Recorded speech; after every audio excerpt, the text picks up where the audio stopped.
Assalamu alaikum wa rahmatullahi wa barakatuh. Chers élèves du CE3 de l'école Benouna, j'espère que vous allez bien. Aujourd'hui, nous allons parler d'une nouvelle leçon. Montre-moi tes dents, je te dirai ce que tu manges.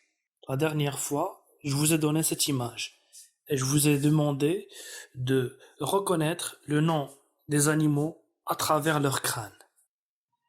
Félicitations pour la plupart d'entre vous. Vous avez pu reconnaître que le crâne A était le crâne du vison, le crâne B c'était le mulot, et enfin le crâne C était le lapin.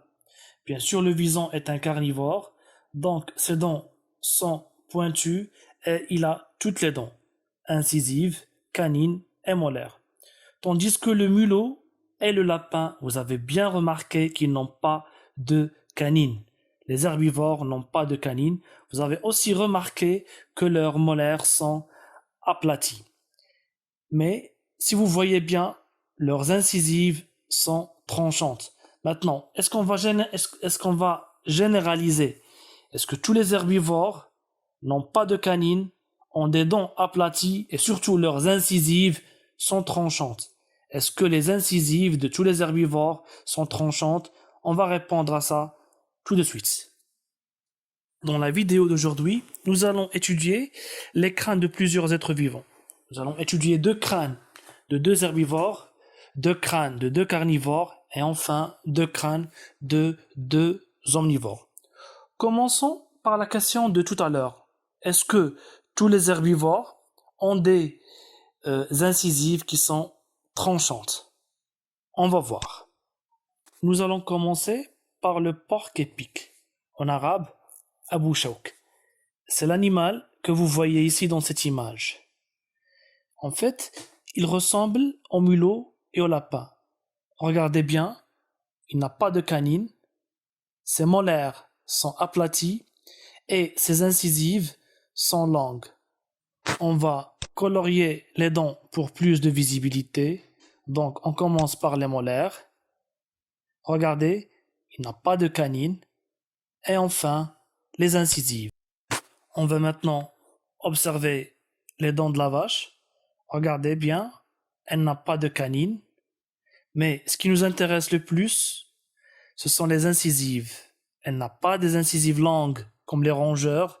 Ces incisives sont très très courtes et de plus, elles sont présentes seulement au niveau d'une seule mâchoire, au niveau de la mâchoire inférieure. En ce qui concerne les molaires, elles sont toujours aplaties. Donc on peut faire la conclusion suivante. Les herbivores n'ont pas de canines, ils ont tous des molaires aplatis, mais certains ont des dents, des incisives qui sont longues et certains ont des petits incisives.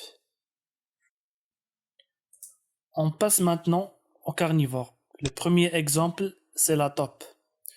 Regardez bien, cette fois-ci, elle a bel et bien des canines. Donc nous avons les molaires qui sont pointus cette fois-ci et pas aplatis, les canines et les incisives. La même chose chez le chien, il a des molaires qui sont pointus, des canines et des incisives qui sont aussi pointues. On va faire une comparaison avec l'ours. En fait, l'ours aussi, il a les trois types de dents, comme les carnivores. Il a les incisives, les canines et les molaires. Mais la différence, c'est au niveau des molaires. Regardez bien, les molaires de l'ours sont aplatis comme les molaires des herbivores et ne sont pas pointus comme les molaires des carnivores comme le chien. On regarde une autre fois. L'ours, il a des molaires qui sont aplatis. L'homme, bien sûr, c'est un omnivore.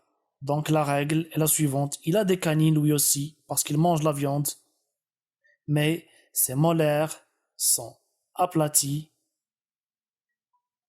Et nous avons des incisives qui sont ni trop longues ni trop petites. Ce sera tout pour aujourd'hui, chers élèves.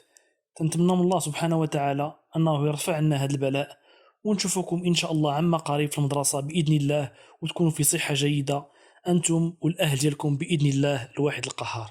Donc merci de votre attention et à la prochaine.